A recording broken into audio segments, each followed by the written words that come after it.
अस्सलाम वालेकुम dear students. आज हम करेंगे लास्ट एक्सरसाइज का क्वेश्चन नंबर 2। तो क्वेश्चन नंबर हम 2 जो है वो हम पढ़ेंगे। An object thrown at a certain angle to the ground moves in a curved path and falls back to the ground. The initial and final points of the object lie on the same horizontal line. The initial and final points of the path of the object lie on the same horizontal line. What is the work done by the force of gravity on the object? तो ये है question. तो question क्या कह रहा है कि एक ऑब्जेक्ट हम थ्रो करते हैं at a certain angle to ground, ठीक है। वो एक कर्वड पाथ बना के चलता है और वो फॉल होता है back to the ground. Initial और फाइनल पॉइंट जो होते हैं ऑब्जेक्ट्स के वो एक सेम हॉरिजॉन्टल लाइन पे आते हैं। नाउ हमें क्या कहना है कि work done by the force of gravity on the object, ठीक है। तो इसमें आप लिखेंगे work done by the force of gravity on an object depends only on vertical displacement. Vertical displacement is given by the difference in the initial and final positions, that is height of the object, which is 0. Work done by gravity is expressed as W is equal to m into g into h, where m is equal to mass of the object, g is equal to acceleration due to gravity, and h is equal to vertical displacement, which is 0. On substituting the value of h, we get W is equal to m into g into 0, that will be equal to 0 joules. Therefore, the work done by the gravity on the given object is 0 joules. तो क्या आपने इस question में समझा? आपने जब ये question लिखा तो क्या समझा? शाबाश। वर्क डन जो होती है bye the force of gravity वो डिपेंड करती है किस पे? Vertical displacement. जब भी वर्क डन होती है अगेंस्ट फोर्स ऑफ ग्रेविटी, ये हमें पता है कि वो डिपेंड करती है वर्टिकल डिस्प्लेसमेंट। लेकिन जो ये वर्टिकल डिस्प्लेसमेंट है वो हम कैसे देते हैं? By the difference in initial and final positions of the object. तो इनिशियल एंड फाइनल हाइट अगर हम बोलेंगे तो वो क्या होगी? ऑब्जेक्ट की, इस ऑब्जेक्ट की, शाबाश, वो 0 होगी। तो वर्क डन अगेंस्ट ग्रेविटी वो कैसे हम देते हैं? किस फार्मूला से? Is equal to m into g into h. H is the vertical displacement, और जब यहाँ पे वर्टिकल डिस्प्लेसमेंट ही 0 है तो सारी इक्वेशन जो है वो 0 के बराबर आएगी। तो वर्क डन इसमें आएगी 0 जूल्स के बराबर, ठीक है। अब है क्वेश्चन नंबर 3। ए बैटरी लाइट्स ए बल्ब। एक बैटरी क्या कर रही है? एक बल्ब को जला रही है। Describe the energy change involved in the process. तो ये भी आपने पढ़ी है, शाबाश। इसमें आप लिखेंगे when a bulb is connected to a battery then its chemical energy is transferred into electrical energy. When the bulb receives this electrical energy, it converts it into light and heat energy. Therefore, the transformation of energy in the given situation can be shown as chemical energy change हो रही है किसमें? Electrical energy is further ट्रांसफॉर्मड into light energy and heat energy.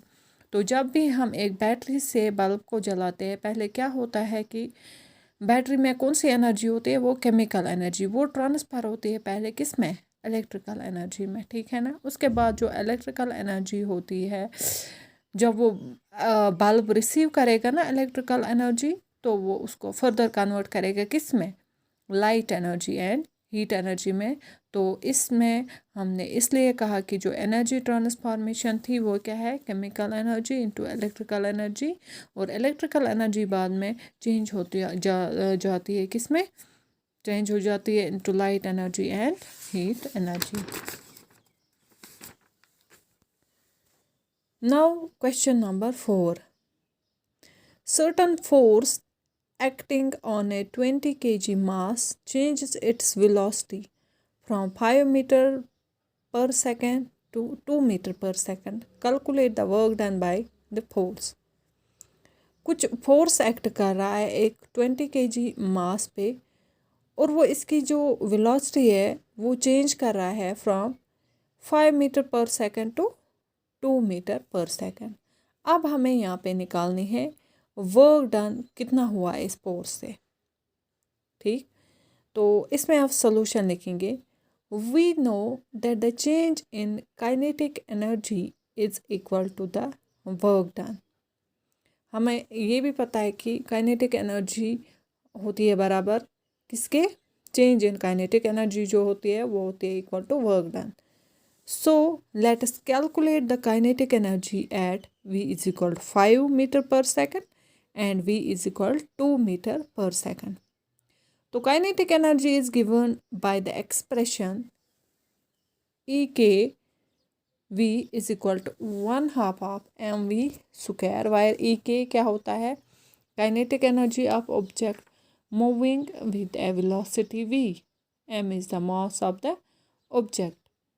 तो first situation में हम निकालेंगे kinetic energy of the object moving with a velocity of 5 metre पर second will be equal to E K at the rate of 5, that is E K हमें निकालना है इस velocity पे 5 मीटर पर सेकंड पे is equal to 1/2 of m v square, और m किसके बराबर है, शाबाश 20, और वी स्क्वायर है 5 square, that will be equal to 250 joule.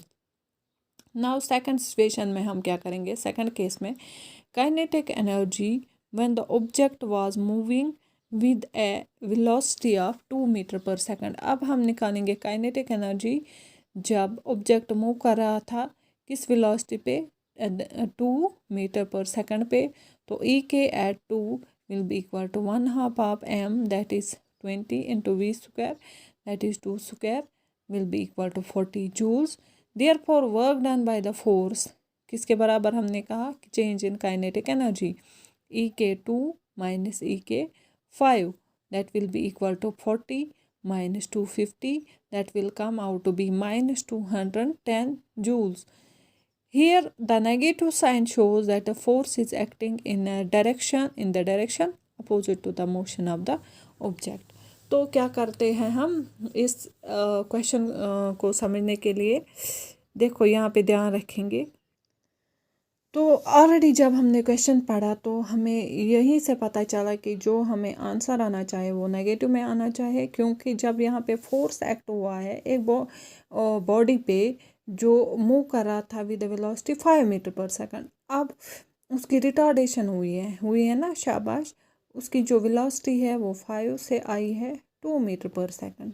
तो इससे यहाँ पे हमें जो भी आंसर आना चाहिए था वो नेगेटिव में आना चाहिए था। अब यहाँ पे हमें कैलकुलेट करनी थी वर्क डन कितना लगा है इस फोर्स को।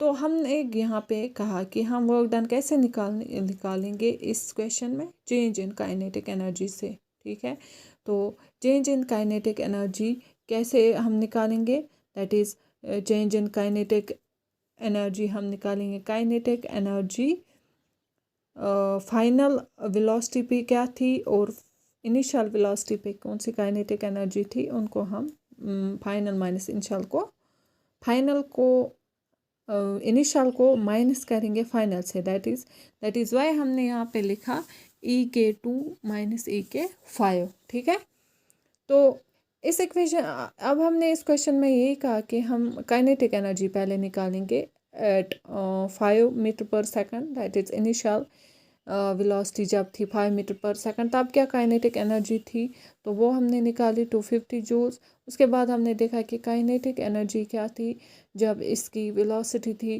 2 मीटर पर second, that is final velocity जब 2 मीटर पर सेकंड थी, तो उसके बाद वो निकली 40 जूल्स।